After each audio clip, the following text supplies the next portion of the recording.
Hello दोस्तों। आज के इस वीडियो में मैं आपको एक ऐसी शॉर्ट ट्रिक बताऊंगा जिससे आप किसी भी स्क्वायर रूट को सिर्फ 4 सेकंड में निकाल पाओगे। ये trick specially D triple S B S S C banking या फिर और भी किसी भी कॉम्पिटिटिव एग्ज़ाम्स के लिए आप तैयारी करें उसके लिए बहुत हेल्पफुल है। आपने भी अभी तक स्क्वायर रूट निकालने के लिए लंबा मेथड यूज किया होगा, लेकिन आज के बाद आप एकदम फास्ट कैलकुलेशन कर पाओगे। तो जैसे कि मैं आपको नॉर्मली बताता हूँ, जो आप हम वर्ग जो स्क्वायर निकालते हैं दो दो पार्ट में होता है। एक तो हम इसको बोलते हैं, एक तो परफेक्ट स्क्वायर होता है।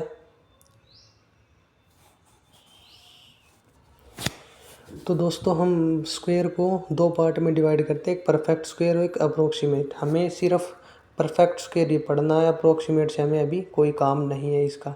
तो अब हम बताते हैं आप परफेक्ट स्क्वायर कैसे निकाल सकते हो। जैसे कि मैं कहता हूँ भाई रूट 16 है, इसका स्क्वायर कितना होता है आपको पता है 4। मैं कहता हूँ भाई रूट 25, तो इसका कितना होता है 5 होता है।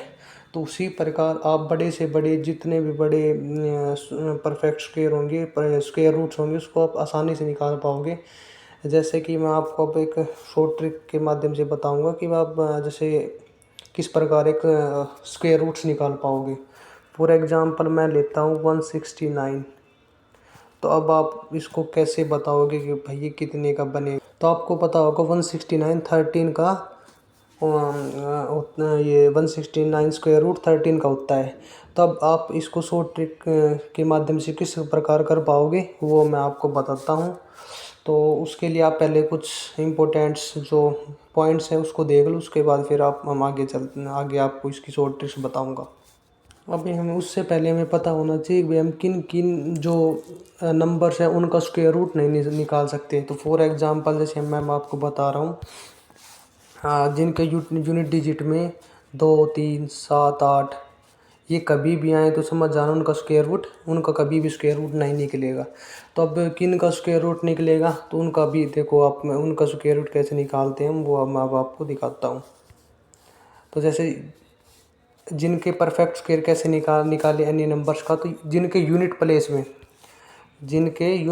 में 1 4 5 जी 6 9 जीरो आते हैं, तो उनके हम डायरेक्ट शॉर्ट ट्रिक्स निकाल सकते हैं। जैसे कि एक का अगर यूनिट प्लेस पे एक आ रहा है तो उसका रिजल्ट 1 आएगा, 4 का 2, 5 का 5, 6 का 4, 9 का 3 और 0 का 0। अब मैं आपको विद एग्जांपल समझाऊंगा कि भाई इनका यूनिट प्लेस और रिजल्ट का यूज हमें कैसे करना है, तो उससे आप अच्छे से समझ पाओगे इस चीज़ को। फॉर एग्जांपल मैं आपको बताऊं तो जैसे एग्जांपल हम लेते हैं, फॉर एग्जांपल मैं लेता हूँ कितने का स्क्वायर लूँ, हम लेते हैं 5184 का रूट लेते हैं। तो इसको कैसे निकाल लेंगे, जैसे इसका ये है यूनिट डिजिट मतलब ये यूनिट प्लेस का नंबर 4 4 का कितना होता है 2 होता है, तो 2 का 2। तो इन दो संख्याओं को आप हटा दो, अब बच गया हमारे पास 551। तो 51 किसके नियर बाई का स्क्वायर होता है हमें पता है ये 7 का स्क्वायर होता है। मतलब 7 के स्क्वायर के नियर बाई होता है 51, तो 7 का स्क्वायर मतलब 49 होता है 7 का स्क्वायर। तो 49 से ये कितने ज़्यादा 51 ये ज़्यादा है, तो इसके मतलब हम तो इसको हम कैसे करेंगे, इसमें प्लस कर देंगे और 7 के पीछे लगा देंगे 0। तो +2 बराबर कितना आ गया हमारा 72। ये हमारा क्या आ गया आंसर।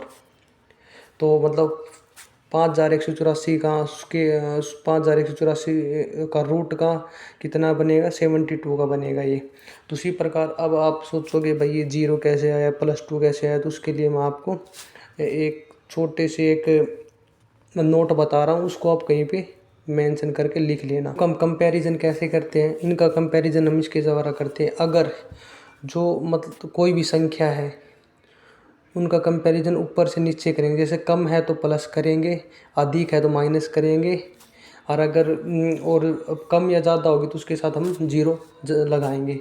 फॉर एग्जांपल मैं जैसे आपको दूसरे बताता हूँ भाई, दूसरा को एग्जांपल के साथ जिससे आपको और अच्छे से समझ में आएगा ये।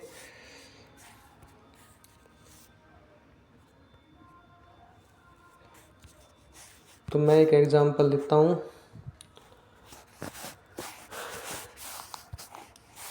जैसे 125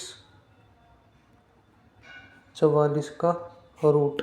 तो आपको पता है भाई 4 का यूनिट प्लेस कितना होता है, आपको मैंने बताया था ना 4 का यूनिट प्लेस होता है अपना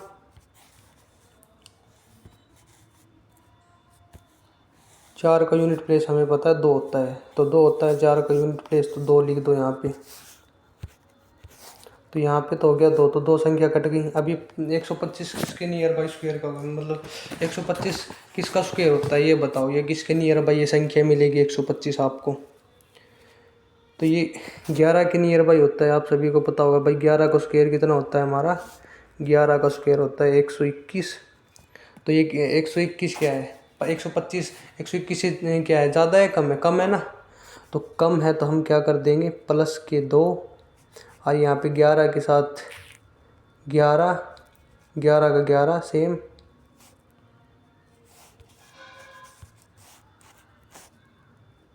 और इसके लगा देंगे 0, तो 110 प्लस 2 कितना हो गया, हमारा आंसर आ जाएगा 112। ये हमारा आंसर आ जाएगा डायरेक्ट शॉर्ट ट्रिक। तो देख लो आप कितनी आसानी से आ गया हमारा आंसर। अब मैं आपको फिर से समझाऊंगा अगर आपको नहीं समझ में आया हो तो। अब देखो हमारे पास 1024 रूट में है, तो अब हमें इसका बताना है भैया कितने कितने का स्क्वायर होता है, कितने का स्क्वायर रूट होता है। तो हमें पता मैंने आपको बताया था इकाई का अंक, देखो इकाई का अंक 4 है, इसका रिजल्ट कितना आया था हमारे पास 4 का रिजल्ट हमारे पास आया था इसका 2, तो इसका आया था हमारे पास रिजल्ट 2, तो हमारी 2 संख्याएं कट गई। अब ये 10 है किसके नियर बाई, किसके स्क्वायर के नियर बाई होता है, ये होता है 3 के स्क्वायर के नियर बाई। तो ये हमारा आ गया 3 के स्क्वायर के नियर बाई। अब ये क्या है 10 से ये कम है ना, तो हम क्या कर देंगे 3 सेम, ये 2 है यहाँ पे इसके साथ लगा दो प्लस, क्योंकि ये कम है 10 से कम है, और तो 3 के साथ लगा देंगे 0, 30 और 2 कितना हो जाएगा हमारा 32। ये क्या आ गया हमारा आंसर। अगर फिर से समझ में नहीं आया तो एक बार और फिर से करते हैं हम कि भाई हम इसको कैसे इजी तरीके से इसको टैकल करेंगे क्वेश्चन को। एक मिनट,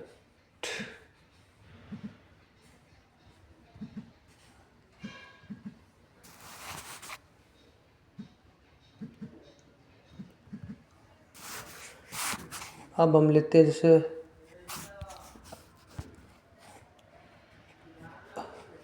रूट में 1225 लेते हैं।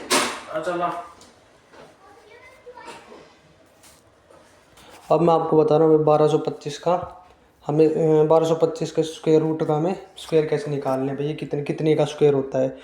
तो हम देखेंगे लास्ट यूनिट डिजिट, यूनिट 5, 5 का कितना होता है भाई हमारे पास 5 ही होता है रिजल्ट। तो ये 2 संख्या गई, तो हमारे पास बच गई 12। ये किसके नियर बाई, ये किस संख्या के स्क्वायर के नियर बाई आती है, ये आती है 3 के स्क्वायर के नियर बाई, ठीक है ना, क्योंकि 3 का स्क्वायर कितना होता है 9, तो ये फिर 12 से कम होगी, तो कम होगी तो हम क्या करेंगे 5 प्लस, तो 3 का 3 इसके साथ लगा देंगे 0, तो 30 और 5 कितना आ गया 35, ही हमारा क्या आ गया आंसर। तो इसी ऐसे ही अच्छी अच्छी शॉर्ट ट्रिक्स के लिए हमारे चैनल को लाइक शेयर सब्सक्राइब करें। नेक्स्ट टॉपिक पर आपके जो परफेक्ट क्यूब या क्यूब रूट स्क्वायर कैसे निकाल लें इनके ऊपर वीडियोज़ आएंगी, तो चैनल को सब्सक्राइब करके रखें, और कोई भी डाउट हो तो कमेंट करें। Thank you, bye bye.